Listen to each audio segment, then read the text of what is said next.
ಶ್ರೀ ಸಾಯಿ ಸಚ್ಚರಿತೆ 7ನೇ ಅಧ್ಯಾಯ. ಅದ್ಭುತ ಅವತಾರ, ಸಾಯಿಬಾಬಾರವರ ನಡತೆ, ಅವರ ಯೋಗಾಧ್ಯಯನ, ಕುಷ್ಠರೋಗಿ ಭಕ್ತನ ಸೇವೆ, ಕುಮಾರ ಕಾರ್ಪಡೆ ಅವರಿಗೆ ಪ್ಲೇಗ, ಪಂಢರಪುರಕ್ಕೆ ಪ್ರಯಾಣ. ಅದ್ಭುತ ಅವತಾರ. ಬಾಬಾರವರಿಗೆ ಸಮಸ್ತ ಯೋಗಾಸನಗಳು ಬರುತ್ತಿದ್ದವು. ಅವರಿಗೆ ಧೋತಿ, ಮೋತಿ ಮುಂತಾದ 6 ಯೋಗಾಸನಗಳಲ್ಲಿ ಬಹಳ ಪರಿಶ್ರಮವಿತ್ತು. 3 ಅಂಗುಲ ಅಗಲ, 22.5 ಅಡಿ ಉದ್ದದ ಬಟ್ಟೆಯಿಂದ ಉದರವನ್ನು ಶುದ್ಧ ಮಾಡುವುದಕ್ಕೆ ಧೋತಿ ಎಂದು ಕರೆಯುತ್ತಾರೆ. ಖಂಡಯೋಗದಲ್ಲಿಯೂ ಅವರು ಪ್ರವೀಣರಾಗಿದ್ದರು. ಕೈಕಾಲುಗಳನ್ನು ಬೇರ್ಪಡಿಸಿ ಪುನಃ ಸೇರಿಸಿಕೊಳ್ಳುವ ಯೋಗ ಸಾಧನೆಗೆ ಖಂಡಯೋಗವೆಂದು ಕರೆಯುತ್ತಾರೆ. ಬಾಬಾರವರನ್ನು ನಾವು ಹಿಂದೂ ಎಂದು ಭಾವಿಸುವುದಾದರೆ ಯವನರಂತೆ ಕಾಣುತ್ತಿದ್ದರು. ಅವರು ಹಿಂದೂವೋ ಅಥವಾ ಮಹಮ್ಮದೀಯರೋ ಎಂಬುದು ಯಾರಿಗೂ ಸರಿಯಾಗಿ ತಿಳಿದಿರಲಿಲ್ಲ. ಹಿಂದೂಗಳ ಹಬ್ಬವಾದ ಶ್ರೀರಾಮನವಮಿಯನ್ನು ಹೇಗೆ ಆಚರಿಸಲೊಪ್ಪಿದರೋ ಅದೇ ರೀತಿ ಮಹಮ್ಮದೀಯರ ಚಂದನದ ಮೆರವಣಿಗೆಗೂ ಸಹ ಒಪ್ಪಿಗೆ ನೀಡಿದ್ದರು. ಮಲ್ಲಯುದ್ಧವನ್ನು ಪ್ರೋತ್ಸಾಹಿಸಿ ಬಹುಮಾನ ನೀಡುತ್ತಿದ್ದರು. ಗೋಕುಲಾಷ್ಟಮಿಯ ದಿನ ಗೋಪಾಲ ಕಲಾ ಸಮಾರಂಭವನ್ನು ನಡೆಸಲೊಪ್ಪಿದರು ಮತ್ತು ಈದ ಮೊದಲಾದ ಹಬ್ಬಗಳಲ್ಲಿ ಮಹಮ್ಮದೀಯರು ತಮ್ಮ ಮಸೀದಿಯಲ್ಲಿ ನಮಾಜು ಮಾಡಲು ಒಪ್ಪಿದ್ದರು. ಮೊಹರಂ ಸಮಾರಂಭದಲ್ಲಿ ಮಹಮ್ಮದೀಯರು ಮಸೀದಿಯಲ್ಲಿ ತಾಜಾ ಕಟ್ಟಲು ಸಲಹೆ ಕೇಳಿದ್ದಕ್ಕೆ ಅದಕ್ಕೂ ಸಮ್ಮತಿ ಇತ್ತಿದ್ದರು. ನಾವು ಅವರನ್ನು ಮಹಮ್ಮದೀಯರೆಂದು ಕರೆಯುವುದಾದರೆ ಅವರು ಕಿವಿಗಳನ್ನು ಚುಚ್ಚಿಸಿಕೊಂಡಿದ್ದರು. ಹಿಂದುವೆಂದು ಕರೆಯುವುದಾದರೆ ಅವರು ಯಾವಾಗಲೂ ಮಸೀದಿಯಲ್ಲಿ ವಾಸವಾಗಿದ್ದರು. ಮಹಮ್ಮದೀಯರೆನ್ನುವುದಾದರೆ ಮಹಮ್ಮದೀಯ ಸಂಪ್ರದಾಯಕ್ಕೆ ವಿರುದ್ಧವಾಗಿ ಯಾವಾಗಲೂ ಪವಿತ್ರ ಧ್ವನಿಯಲ್ಲಿ ಅಗ್ನಿ ಉರಿಸುತ್ತಿದ್ದರು. ಶಂಖ ಊದುವುದು, ಗಂಟೆ ಬಾರಿಸುವುದು, ಭಜನೆ ಮಾಡುವುದು, ಅಗ್ನಿಕುಂಡದಲ್ಲಿ ಹೋಮ, ಅನ್ನ, ಅರ್ಘ್ಯ ಬಿಡುವುದು ಇವೇ ಮೊದಲಾದ ಆಚರಣೆಗಳು ಅವರಲ್ಲಿದ್ದವು. ಮಹಮ್ಮದೀಯರೆನ್ನುವುದಾದರೆ ಅನೇಕ ಬ್ರಾಹ್ಮಣರು, ಅಗ್ನಿಹೋತ್ರಿಗಳು ತಮ್ಮ ಆಚಾರವನ್ನು ಬದಿಗಿಟ್ಟು ಅವರ ಪಾದಸೇವೆ ಮಾಡುತ್ತಿದ್ದರು. ಅವರನ್ನು ಪ್ರಶ್ನಿಸಲು ಹೋದ ಕೆಲವರು ಮೂಕರಂತೆ ನಿಂತುಬಿಡುತ್ತಿದ್ದರು. ಅವರ ದರ್ಶನದಿಂದ ದಿಗ್ಭ್ರಾಂತರಾಗುತ್ತಿದ್ದರು. ಆದುದರಿಂದ ಶ್ರೀ ಸಾಯಿಬಾಬಾರವರು ಹಿಂದೂವೋ ಅಥವಾ ಮಹಮ್ಮದೀಯರೋ ಎಂಬುದನ್ನು ಖಂಡಿತವಾಗಿ ನಿರ್ಧರಿಸಲು ಸಾಧ್ಯವೇ ಇಲ್ಲ. ಪರಮಾತ್ಮನಲ್ಲಿ ಐಕ್ಯರಾದ ಬಾಬಾ ಅವರಿಗೆ ಜಾತಿಮತದ ಭೇದ ಭಾವ ಇರಲಿಲ್ಲ. ಸರ್ವಮತದವರನ್ನೂ ಸಕಲ ಚರಾಚರಗಳನ್ನೂ ಅವರು ಒಂದೇ ಎಂದು ಭಾವಿಸಿದ್ದರು. ಇಂತಹ ಒಂದು ಉದಾತ್ತವಾದ, ಏಕೈಕವಾದ, ಅತ್ಯಾಶ್ಚರ್ಯಕರವಾದ ಅವತಾರ ಪುರುಷರು ಶ್ರೀ ಸಾಯಿಬಾಬಾ. ಪೂರ್ವಜನ್ಮದ ಸುಕೃತ ಫಲದಿಂದ ಮಾತ್ರವೇ ನನಗೆ ಅವರ ಸೇವೆ ಮಾಡುವ ಯೋಗ ದೊರೆಯಿತು. ನನ್ನ ಆನಂದಕ್ಕೆ ಪಾರವೇ ಇರಲಿಲ್ಲ. ಬಾಬಾ ಅವರು ಅನಂತವಾದ ಆನಂದ ಸ್ಮೃತಿಯುಳ್ಳವರಾಗಿದ್ದರು. ಅವರ ಶ್ರೇಷ್ಠತೆಯನ್ನು ಮತ್ತು ಏಕೈಕ ಸ್ವಭಾವವನ್ನು ಪೂರ್ಣವಾಗಿ ವರ್ಣಿಸಲು ಸಾಧ್ಯವೇ ಇಲ್ಲ. ಅನೇಕ ಸಾಧು ಸಂತರುಗಳು ಮೋಕ್ಷ ಮಾರ್ಗದ ಮರ್ಮವನ್ನು ತಿಳಿಯಲು ಬಾಬಾರವರ ಕಡೆಗೆ ಬರುತ್ತಿದ್ದರು. ಅವರು ಸರ್ವರೊಡನೆಯೂ ಕಲೆತು ಸಂಭಾಷಣೆ ಮಾಡಿ ಸೂಕ್ತ ರೀತಿಯ ಸಲಹೆಗಳನ್ನು ನೀಡುತ್ತಿದ್ದರು. ಯಾವಾಗಲೂ ದೇವರು ದೊಡ್ಡವನು ಎಂದು ಹೇಳುತ್ತಿದ್ದರು. ಶ್ರೀಮಂತನಾಗಲಿ ಬಡವನಾಗಲಿ ಎಲ್ಲರಿಗೂ ಒಂದೇ ತರಹದ ಮರ್ಯಾದೆ ಸಲ್ಲುತ್ತಿತ್ತು. ಅವರಿಗೆ ಪ್ರಪಂಚದ ಆಗು ಹೋಗುಗಳೆಲ್ಲವೂ ತಿಳಿದಿದ್ದವು. ಅವರು ಜ್ಞಾನದ ಗಣಿಯಾಗಿದ್ದರು. ಆದರೂ ಏನೂ ತಿಳಿಯದವರಂತೆ ಕಾಣುತ್ತಿದ್ದರು. ಮನುಷ್ಯ ರೂಪಿಗಳಾಗಿದ್ದರೂ ಅವರ ಕೆಲಸಗಳಲ್ಲಿ ದೈವಿಕತೆ ತುಂಬಿತ್ತು. ಸರ್ವರೂ ಅವರನ್ನು ದೇವರೆಂದೇ ಭಾವಿಸಿದ್ದರು. ಸಾಯಿಬಾಬಾರವರ ಆಚರಣೆ. ಬಾಬಾರವರು ಶಿರಡಿಯಲ್ಲಿಯ ಸಮಸ್ತ ದೇವಾಲಯಗಳನ್ನು ದುರಸ್ತಿಪಡಿಸಿದರು. ತಾತ್ಯ ಪಾಟೀಲರ ಮೂಲಕ ಶನಿ, ಗಣಪತಿ, ಶಂಕರ, ಪಾರ್ವತಿ, ಗ್ರಾಮದೇವತೆ, ಮಾರುತಿ ಮುಂತಾದ ದೇವಾಲಯಗಳನ್ನು ದುರಸ್ತಿಪಡಿಸಿದರು. ಅಂತೆಯೇ ಅವರು ಧರ್ಮಿಷ್ಠರಾಗಿಯೂ ಮತ್ತು ದಾನಶೀಲರಾಗಿಯೂ ಇದ್ದರು. ದಕ್ಷಿಣೆಯ ಮೂಲಕ ಸಂಪಾದಿಸಿದ ಹಣವನ್ನೆಲ್ಲ ಒಬ್ಬರಿಗೆ 20 ರೂಗಳು, ಇನ್ನೊಬ್ಬರಿಗೆ 15 ರೂಗಳು, ಮತ್ತೊಬ್ಬರಿಗೆ 50 ರೂಗಳು ಈ ರೀತಿ ಪ್ರತಿದಿನವೂ ಎಲ್ಲರಿಗೂ ಸಂತೋಷದಿಂದ ಹಂಚುತ್ತಿದ್ದರು. ಅದನ್ನು ಭಕ್ತರು ಬಹಳ ಪೂಜ್ಯ ಭಾವನೆಯಿಂದ ಸ್ವೀಕರಿಸುತ್ತಿದ್ದರು. ಎಲ್ಲ ದ್ರವ್ಯವೂ ಸದ್ವಿನಿಯೋಗವಾಗಬೇಕೆಂಬುದೇ ಬಾಬಾರವರ ಇಚ್ಛೆಯಾಗಿತ್ತು. ಬಾಬಾರವರ ದರ್ಶನದಿಂದ ಭಕ್ತ ಜನರಿಗೆ ಬಹಳ ಲಾಭವಾಯಿತು. ಅನೇಕ ಜನರು ಆರೋಗ್ಯದಿಂದ ದೃಢಕಾಯರಾದರು. ಕೆಲವು ಕುಷ್ಠರೋಗಿಗಳಿಗೆ ಗುಣವಾಯಿತು. ದುಷ್ಟರು ಸನ್ಮಾರ್ಗ ಪ್ರವರ್ತಕರಾದರು. ಯಾವ ಒಂದು ಔಷಧಿಯೂ ಇಲ್ಲದೆ ಅನೇಕ ಕುರುಡರಿಗೆ ಕಣ್ಣು ಕಾಣಿಸುವಂತಾಯಿತು. ಕಾಲಿಲ್ಲದವರಿಗೆ ನಡೆಯಲು ಬಂದಿತು. ಅವರ ಕೀರ್ತಿಯು ದೇಶಾದ್ಯಂತ ಹರಡಿತು. ಅನೇಕ ಯಾತ್ರಾರ್ಥಿಗಳು ಬಂದು ಬಾಬಾರವರ ಅನಂತ ದರ್ಶನ ಪಡೆದು ಪರಮ ಸಂತೋಷಭರಿತರಾಗಿ ಅಚ್ಚಳಿಯದ ಭಕ್ತಿಯಿಂದ ಹಿಂತಿರುಗುತ್ತಿದ್ದರು. ಬಾಬಾರವರು ಮಾತ್ರ ಯಾವಾಗಲೂ ಮಹಾ ತಪಸ್ವಿಯಂತೆ ದುನಿಯ ಮುಂದೆ ಕುಳಿತಿರುತ್ತಿದ್ದರು. ಮೊದಲು ಬಾಬಾ ಒಂದು ಅಂಗಿ ದೋತರ ಉಟ್ಟುಕೊಂಡು ಬಿಳಿ ಪೇಟವನ್ನು ತಲೆಗೆ ಸುತ್ತಿಕೊಳ್ಳುತ್ತಿದ್ದರು. ಹಳ್ಳಿಯ ರೋಗಿಗಳನ್ನು ಪರೀಕ್ಷಿಸಿ ಔಷಧಿ ಕೊಡುತ್ತಿದ್ದರು. ಈ ವೃತ್ತಿಯಲ್ಲಿ ಅವರಿಗೆ ಜಯವೂ ದೊರೆತು ಹಳ್ಳಿಯ ಹಕೀಮರಾಗಿದ್ದರು. ಅವರು ಒಂದು ದಾರುಣವಾದ ರೋಗವನ್ನು ವಾಸಿ ಮಾಡಿದ ಕತೆ ಈ ರೀತಿ ಇದೆ. ಒಂದು ಸಾರಿ ಭಕ್ತನೊಬ್ಬನ ಕಣ್ಣುಗಳು ಊದಿಕೊಂಡವು. ಆಗ ಶಿರಡಿಯಲ್ಲಿ ವೈದ್ಯರಾರೂ ಇರಲಿಲ್ಲ. ಕೆಲವರು ಅವನನ್ನು ಬಾಬಾರವರ ಬಳಿಗೆ ಕರೆದುಕೊಂಡು ಹೋದರು. ಬೇರೆ ವೈದ್ಯರಾಗಿದ್ದರೆ ಸಾಮಾನ್ಯವಾಗಿ ಮುಲಾಮು, ಹಸುವಿನ ಹಾಲು ಇತ್ಯಾದಿಗಳನ್ನು ಉಪಯೋಗಿಸುತ್ತಿದ್ದರು. ಆದರೆ ಬಾಬಾರವರದ್ದೇ ಒಂದು ವೈಶಿಷ್ಟ್ಯ. ಸಾಯಿಬಾಬಾ ಅವರು ಬೀಬಾಕಾಯಿಯನ್ನು ಪುಡಿ ಮಾಡಿ ಗುಳಿಗೆ ಮಾಡಿ ಅವುಗಳನ್ನು 2 ಕಣ್ಣುಗಳಲ್ಲಿ ಹಾಕಿ ಬಟ್ಟೆ ಕಟ್ಟಿದರು. ಮಾರನೇ ದಿವಸ ಬಿಚ್ಚಿ ನೀರಿನಿಂದ ಕಣ್ಣುಗಳನ್ನು ತೊಳೆದರು. ಊದು ಇಳಿದು ಕಣ್ಣುಗಳು ಸ್ವಚ್ಛವಾಗಿದ್ದವು. ಬಾಬಾರವರ ಯೋಗಾಧ್ಯಯನಗಳು.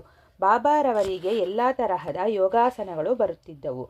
ಇಲ್ಲಿ 2 ಮಾತ್ರ ವಿವರಿಸುತ್ತೇನೆ. 1ನೇದು ಧೋತಿ ವಿಧಾನ. ಬಾಬಾರವರು ಮಸೀದಿಯಿಂದ ಸ್ವಲ್ಪ ಹತ್ತಿರದಲ್ಲಿಯೇ ಇದ್ದ ಅಶ್ವತ್ಥ ವೃಕ್ಷದ ಬಳಿಯ ಬಾವಿಗೆ ಹೋಗಿ ಸ್ನಾನ ಮೊದಲಾದವುಗಳನ್ನು ತೀರಿಸಿಕೊಂಡು ಬರುತ್ತಿದ್ದರು. ಕೆಲವು ಸಾರಿ ಅವರು ಕರುಳನ್ನು ಹೊರಗೆ ತೆಗೆದು ಶುದ್ಧ ಮಾಡಿ ಬಿಸಿಲಿನಲ್ಲಿ ಒಣಗಲೊಸಗ ಇಡುತ್ತಿದ್ದರು. ಇದನ್ನು ಅನೇಕ ಶಿರಡಿ ನಿವಾಸಿಗಳು ಕಣ್ಣಾರೆ ಕಂಡಿರುವರೆಂದು ಹೇಳಿರುತ್ತಾರೆ.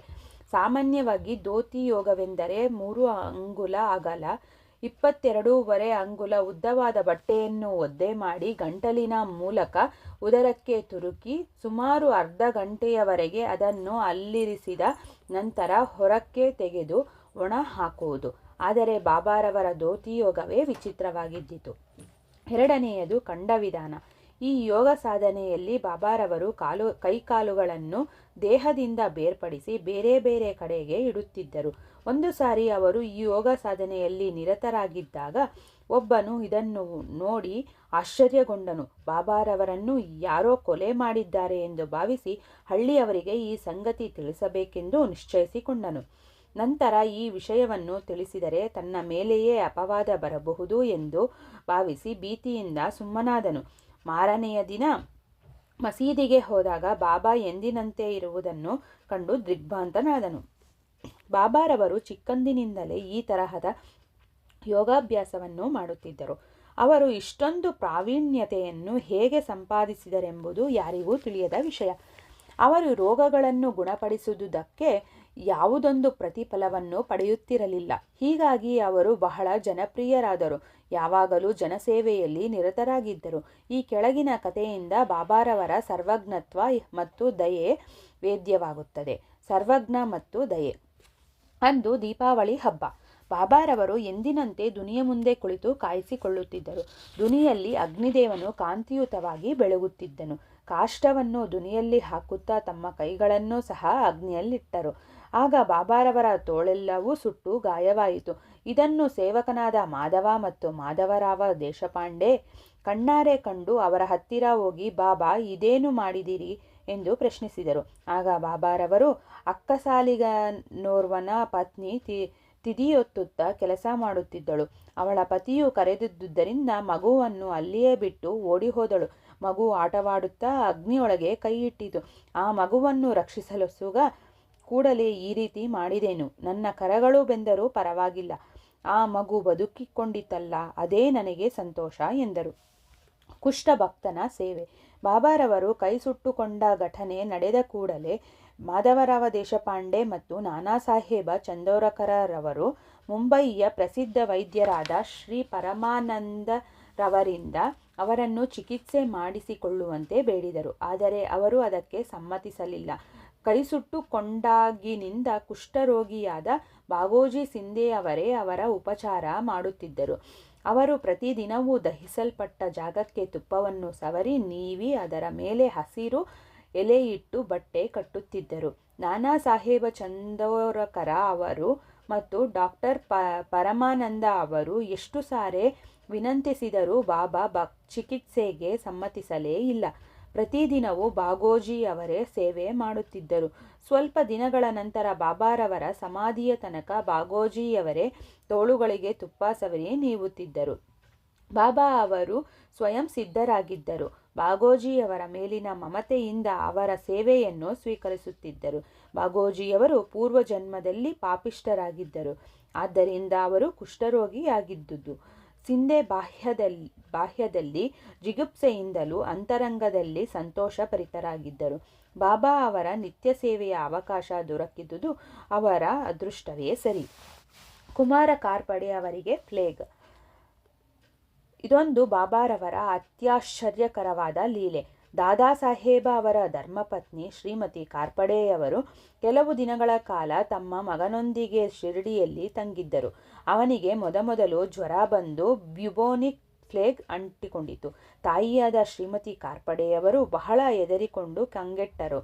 ಅವರು ಅಮರಾವತಿಗೆ ಹಿಂತಿರುಗಲೊಸಗ ಬಾಬಾರವರ ಅಪ್ಪಣೆ ಪಡೆಯಲು ಬಂದು ಈ ವಿಷಯವನ್ನು ತಿಳಿಸಿದರು.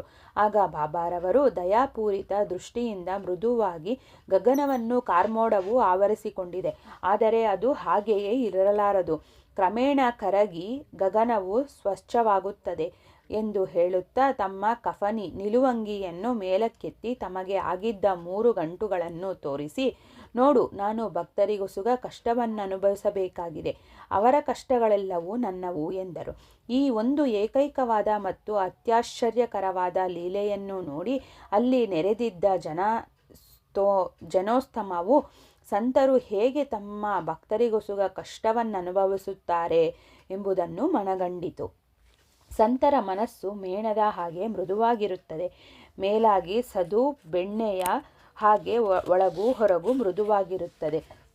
ಅವರು ತಮ್ಮ ಭಕ್ತರನ್ನು ಯಾವುದೇ ಪ್ರತಿಫಲದ ಅಪೇಕ್ಷೆ ಇಲ್ಲದೆ ಪ್ರೀತಿಸುತ್ತಾರೆ ಮತ್ತು ಅವರನ್ನು ತಮ್ಮ ಸ್ವಂತ ಶಿಶುಗಳಂತೆ ಕಾಪಾಡುತ್ತಾರೆ. ಪಂಢರಪುರದ ಯಾತ್ರೆ. ಇನ್ನು ಶ್ರೀ ಸಾಯಿಬಾಬಾರವರು ತಮ್ಮ ಭಕ್ತರನ್ನು ಹೇಗೆ ಪ್ರೀತಿಸುತ್ತಿದ್ದರು, ಅವರ ಆಶೆ ಆಕಾಂಕ್ಷೆಗಳನ್ನು ಹೇಗೆ ಈಡೇರಿಸುತ್ತಿದ್ದರು ಎಂಬುದನ್ನು ಈ ಘಟನೆಯಲ್ಲಿ ಮನಗಾಣುವಿರಿ. ಖಾನಾ ದೇಶದಲ್ಲಿಯ ನಾಂದುರಬಾರದ ಮಾಮಲೆದಾರರಾದ ಶ್ರೀ ನಾನಾ ಸಾಹೇಬ ಚಂದೋರಕರ ಬಾಬಾರವರ ಪರಮ ಭಕ್ತರು. ಅವರಿಗೆ ಪಂಢರಪುರಕ್ಕೆ ವರ್ಗವಾದ ಹುಕುಂ ಬಂದಿತ್ತು. ನಿಜವಾಗಿಯೂ ಭಕ್ತನ ಅಪರಿಮಿತವಾದ ಭಕ್ತಿಗೆ ಬಾಬಾ ಮೆಚ್ಚಿದವರಷ್ಟೇ. ಏಕೆಂದರೆ ಭೂವೈಕುಂಠವಾದ ಪಂಢರಪುರದಲ್ಲಿ ನೆಲೆಸಲು ಸಿಕ್ಕಿದ ಅವಕಾಶಕ್ಕಿಂತ ಮಿಗಿಲಾದುದೇನಿದೆ. ಅವರು ತಕ್ಷಣದಲ್ಲಿಯೇ ಕೆಲಸದ ಪರಭಾರೆ ವಹಿಸಬೇಕಾಗಿದ್ದುದರಿಂದ ಕೂಡಲೇ ಪ್ರಯಾಣ ಬೆಳೆಸಿದರು. ಶಿರಡಿಗೆ ಸಮಾಚಾರ ತಿಳಿಸಲಿಲ್ಲ. ಅವರು ಯಾರಿಗೂ ತಿಳಿಯದಂತೆ ತಕ್ಷಣವೇ ಶಿರಡಿಗೆ ಸಮಾಚಾರ ತಿಳಿಸಲಿಲ್ಲ. ಅವರು ಯಾರಿಗೇ ತಿಳಿಯದಂತೆ ತಕ್ಷಣವೇ ಶಿರಡಿಗೆ ಹೋಗಿ ಬಾಬಾರವರ ದರ್ಶನ ಮಾಡಿಕೊಂಡು ನಂತರ ಪಂಢರಪುರಕ್ಕೆ ಹೋಗಬೇಕೆಂದಿದ್ದರು. ಅವರು ಶಿರಡಿಗೆ ಹೊರಟಿದ್ದು ಯಾರಿಗೂ ತಿಳಿದಿರಲಿಲ್ಲ. ಆದರೆ ಸರ್ವವ್ಯಾಪಿಯೂ ಅಂತರ್ಯಾಮಿಯೂ ಆದ ಶ್ರೀ ಸಾಯಿಬಾಬಾರವರಿಗೆ ತಿಳಿಯದಿರುವುದೇನಿದೆ?